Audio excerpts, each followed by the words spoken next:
평생을 한 직장에 바쳐 누구보다 성실하게 살아온 한 남자가 있었습니다. 동기들 중 가장 먼저 임원 자리에 올랐고 주변의 모든 이들이 그의 인생을 성공의 표본이라 불렀습니다. 그렇게 앞만 보고 달려온 그의 삶에 은퇴라는 마침표가 찍혔습니다. 하지만 그가 마주한 현실은 장밋빛 노후가 아니었습니다. 화려했던 경력은 오히려 재취업의 문턱을 높이는 거대한 벽이 되었습니다. 나이가 많다는 이유로, 과거의 높은 연봉이 부담스럽다는 이유로 수십 통의 이력서는 돌아오지 않는 메아리가 되었습니다. 비슷한 시기에 퇴직한 동기들은 저마다 자격증을 따거나 작은 사업을 시작하며 여전히 세상 속에서 자신의 자리를 지키고 있었습니다. 그러나 그는 텅 빈 집안에 홀로 앉아 무력감과 싸워야 했습니다. 성공했다고 믿었던 인생의 전반전이 끝나자 초라함이라는 이름의 후반전이 시작된 것입니다. 이것은 비단 한 사람만의 이야기가 아닙니다. 오늘날 대한민국을 살아가는 수많은 중장년층이 비슷한 막막함 앞에 서 있습니다. 우리는 젊은 시절의 땀과 노력이 평온한 노후를 보장해 줄 것이라 믿어왔습니다. 하지만 평균 수명이 100세에 가까워진 지금 우리의 인생은 하나의 봉우리가 아닌 두 개의 거대한 봉우리를 넘어야 하는 긴 여정이 되었습니다. 첫 번째 봉우리는 사회생활을 하며 치열하게 정상을 향해 오르는 시기입니다. 그리고 두 번째 봉우리는 바로 은퇴 이후 남은 수십 년의 삶을 채워나가야 하는 시간입니다. 안타깝게도 너무나 많은 이들이 첫 번째 봉우리에서 모든 힘을 소진한 채 두 번째 봉우리를 오를 준비를 전혀 하지 못하고 있습니다. 오늘 우리는 후회 없는 노후, 인생의 두 번째 봉우리를 성공적으로 오르기 위해 반드시 점검해야 할 세 가지 기둥, 바로 돈, 놀이, 그리고 관계에 대해 깊이 있는 이야기를 나누고자 합니다. 첫 번째 기둥은 돈, 즉 현실적인 경제 기반입니다. 퇴직금과 국민연금만 믿고 노후를 계획했던 한 부부가 있었습니다. 부부는 이제 지긋지긋한 돈 걱정에서 벗어나 오붓한 시간을 보낼 수 있으리라 기대했습니다. 하지만 현실의 벽은 생각보다 높고 차가웠습니다. 한 달 생활비는 예상보다 훌쩍 넘기기 일쑤였고 통장 잔고는 빠르게 줄어들었습니다. 통계에 따르면 노년 부부의 적정 생활비는 월 200만 원에서 300만 원 수준이라고 합니다. 하지만 이들 부부가 손에 쥘 수 있는 돈은 그 절반에도 미치지 못했습니다.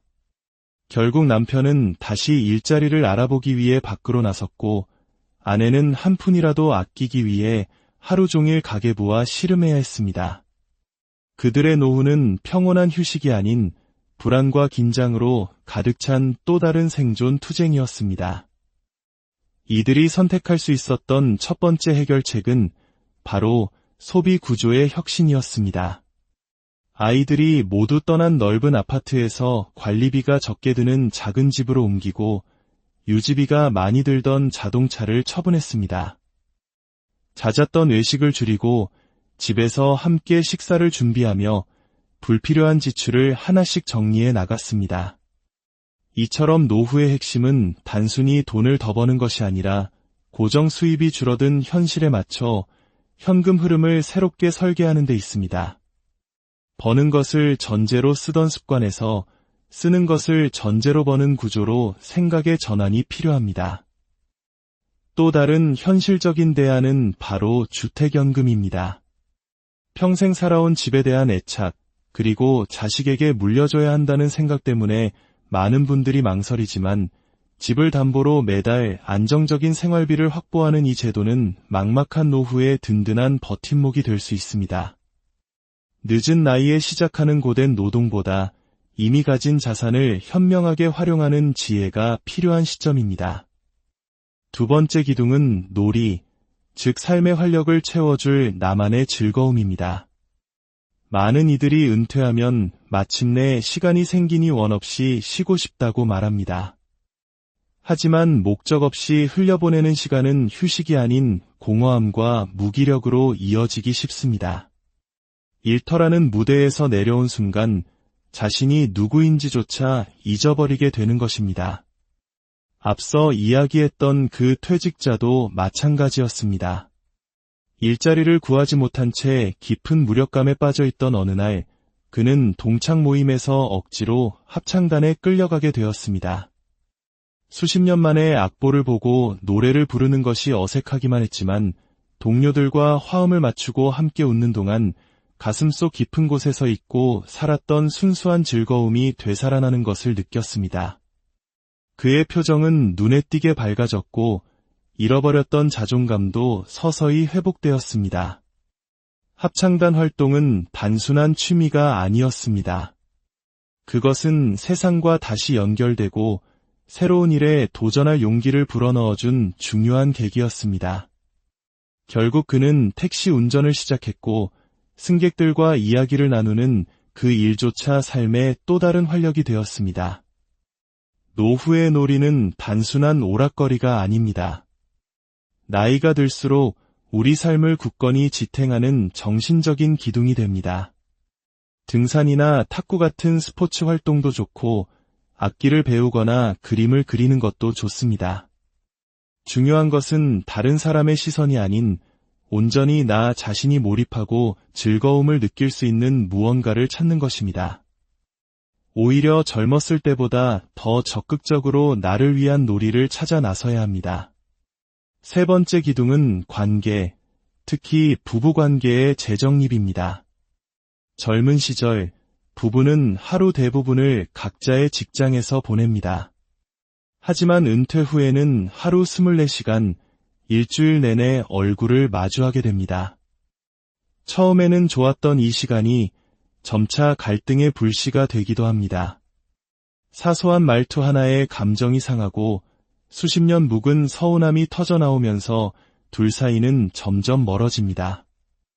실제로 황혼 이혼율이 급증하는 것은 이러한 현실을 명확히 보여줍니다.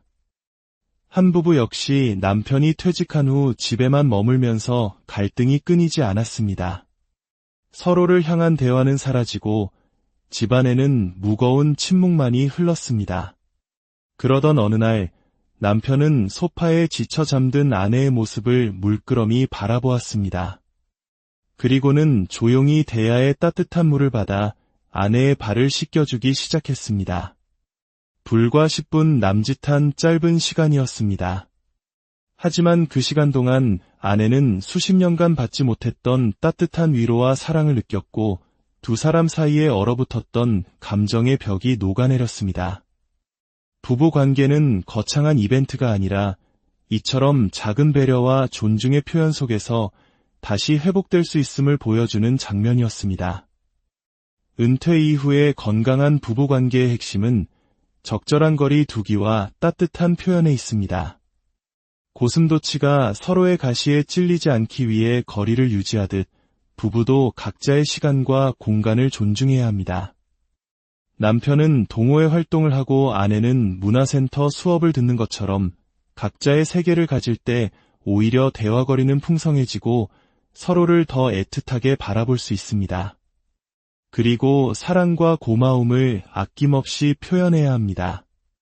눈을 마주치지 않고 무심히 던지는 말이 관계에 금을 가게 하지만 고마워, 수고했어라는 따뜻한 말 한마디는 서로의 마음을 다시 단단하게 이어주는 가장 강력한 접착제가 됩니다. 정리하자면 인생의 후반전을 후회 없이 보내기 위해서는 돈, 놀이, 관계라는 세 개의 기둥이 균형을 이루어야 합니다. 안정적인 현금 흐름을 만들어 현실의 불안을 잠재우고 나만의 놀이를 통해 삶의 활력을 유지하며 가장 가까운 사람과의 관계를 존중과 표현으로 가꾸어 나가야 합니다. 이 세 가지를 준비하지 않는다면 은퇴 이후의 긴 시간은 불안과 공허, 그리고 갈등으로 채워질 수밖에 없습니다. 많은 이들이 50대가 넘어서면 이제 좀 편하게 살고 싶다고 말합니다. 하지만 바로 그 시기가 안주할 때가 아니라 인생의 두 번째 봉우리를 오르기 위한 가장 중요한 준비 기간입니다. 지금부터라도 하나씩 바꾸어 나간다면 인생의 후반부는 우리가 오르지 못할 것이라 생각했던 또 다른 눈부신 오르막길이 될 수 있습니다. 인생의 두 번째 봉우리는 우리가 어떻게 준비하느냐에 따라 첫 번째 봉우리보다 더 높고 아름다울 수 있습니다. 오늘 이 이야기가 여러분의 삶의 작은 등불이 되었기를 바랍니다. 이 지혜로운 여정에 대한 여러분의 소중한 생각과 경험도 함께 나누어 주신다면 우리 모두에게 더 큰 힘이 될 것입니다.